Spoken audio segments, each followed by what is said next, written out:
If you ask men afterwards what was in their lives, what are the most fulfilling sexual experiences they had, it's always a woman having orgasms. That's it. It's not his orgasm. He doesn't go, gee, he might say, boy, I lasted so long, but it gave her orgasms. That's the whole thing, is her fulfillment is the most amazing thing for him, because that means I achieved a goal. That means, look what I did. That's the masculine energy. Look what I did. And for the woman, the pleasure is, look what I got a guy to do for me. You know, it's like, if you're a woman and you're in an office and somebody bring your boyfriend or your husband sends flowers, you're like glowing because you go, look what my partner did for me. It's a feather in your cap that somebody does something for you. Whereas for a man, it's a feather in his cap when he sees your reaction to what he did for you. And this is a bottom line gender difference that we want to honor. And by honoring it, it helps us to bring our hormones back into balance. Yeah, I think what you just hit upon there is such gold for this audience, John, because I think for a lot of women, once they like a guy or they're interested in a guy or they start exploring a relationship with a guy, maybe the guy is doing nice things for them, or maybe he's taking them out on dates. And so these women, many of us, and I can speak for myself back to when I was single, we start feeling like we need to reciprocate in kind. And we lose that sense of knowing and understanding how deeply satisfying it is for a man to just have a woman receive, and I like to call it graciously receiving what he has to offer, and then acknowledging in him and appreciating him, and then he's getting, it's like a win-win scenario. He's getting what he needs, and a woman is getting to receive and be fulfilled by what she's receiving. But a lot of women have become so, you know, they're thinking it's got to be this quid pro quo, or they're so unaccustomed to receiving. They're so good at giving, but they're so unaccustomed to receiving that it can be really hard for them not to start over-functioning or over-giving in a relationship. And I just think what you were hitting on is just pure gold for this audience. And also to know that once the sex happens, because men do ejaculate who haven't learned how not to ejaculate, he will disconnect. He will pull back energetically. He has to pull back to rebuild his masculine yang energy. That's the yin yang, feminine masculine. He will pull back. And at that time, women would then start to give more to get him back. And that's the big mistake.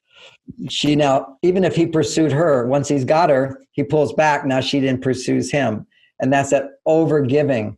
And she'll do it in many ways. I talk about it in the book, Men Are From Mars. As men get close, they pull away. The big mistake women make is they now pursue him. They want to get him back. How do you get him back? Well, one is you punish him for pulling away. So how could you not call me for a week? I can't believe you didn't do this. Why would you do that? Because that's her feeling. You know, she's so connected. Why did you pull away? So to punish him, to criticize him, to make him feel bad. Oh, you hurt me so much when you didn't call. Well, many men never even call sometimes. If they remember a week later, they sort of wait, their testosterone comes back and they go, wow, that was great. And then he calls her and says, you hurt me so much. He anticipates that. So he doesn't even call. So many men say to me, oh, I forgot about her. So then remember her. She's going to be so mad at me, I won't even call her. But it's just tendency. Men to different degrees will pull away. And then they will spring back, pull away, spring back. So when a guy pulls away, one way you try to get him back is to teach him, don't do that again. And so you punish him. That's what we do, the control. Another way. Yeah, the cold, icy response or whatever. The cold, icy response. Another way is to give more. Oh, he's pulling away. Oh, let me call him up. Let me give more. Let me do more. Let me react more. Let me be more loving towards him because he's pulling away. That actually can push him further away. He should always be springing back to her.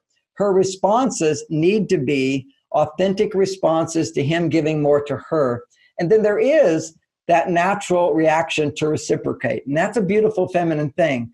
But reciprocation means if I receive, I give back. If I receive, I give back. As opposed to I'm giving to get. I'm giving to get is healthy for men. I give to get your love. That's healthy for men. Healthy for women is I receive and I give back. And that's a good distinction right there, John. That's really good.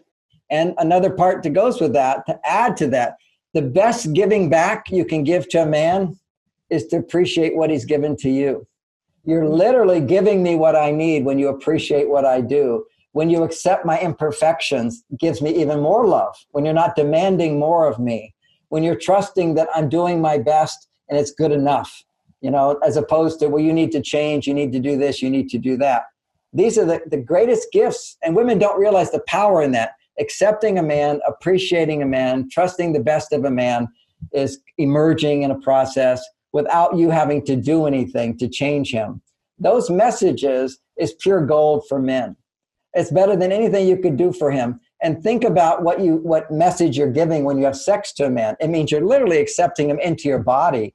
It means that you're experiencing pleasure. You're appreciating his every touch. And you're trusting him that he's not going to hurt you, be critical of you when he's so close to you. So this is like the best experience. An orgasm, of course, when a woman has it, is total trust. It's surrender. It's opening up to receive. And that is why it's so powerful for men. That's the greatest gift you can give to a man, is to be that vulnerable and that nurtured, that sensitive and nurturing of a man's needs at that time by letting him give to you. Mm-hmm.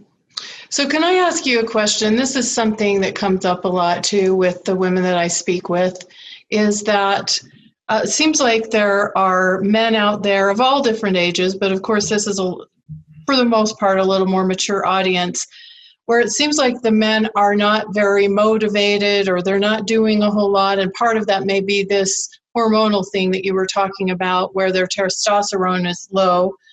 But what are some ideas or what are some tips besides this idea of receiving, of how a woman can get more from a man without making him feel like she's trying to change him? Because I see headlines out there like how to make a man commit or how to make a man fall in love with you. And I'm like, sometimes those things feel a little manipulative to me. But I guess I'm asking, how can we bring out the best in them, or how can we invite them to step up into that masculine? Okay, so the first step is, yes, women have the power to bring out the best in men, which means he will change, but only because he wants to change, as opposed to you sort of manipulating or forcing a change. And so the dynamic, there's 4 steps in that.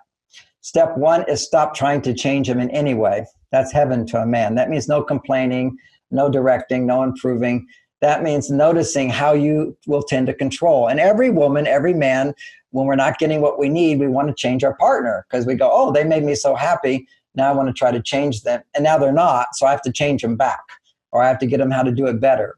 So the first step is noticing how you will seek to change your partner and stop. Second step is to recognize that when you're trying to change your partner, which you just recognized, it's because you're not getting something you need. That's step 2. And step 2 then is recognize you're not getting what you need. You have to give yourself what you need. So that's self-reliance on how to find hormonal balance without depending on your partner.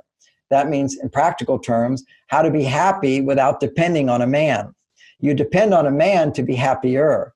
You don't depend on a man to be happy. That's a basic truth in my message. If you want to take your relationships to an ecstatic level, you have to already be fulfilled within yourself, not dependent on a man to be fulfilled. But you are fulfilled through your life, not a man. Your man in your life can bring you to a higher level. And that's the orgasmic state. That's the romantic state. That's the naked state. That's where, you can love your work, but you can't walk around naked and have people adore you.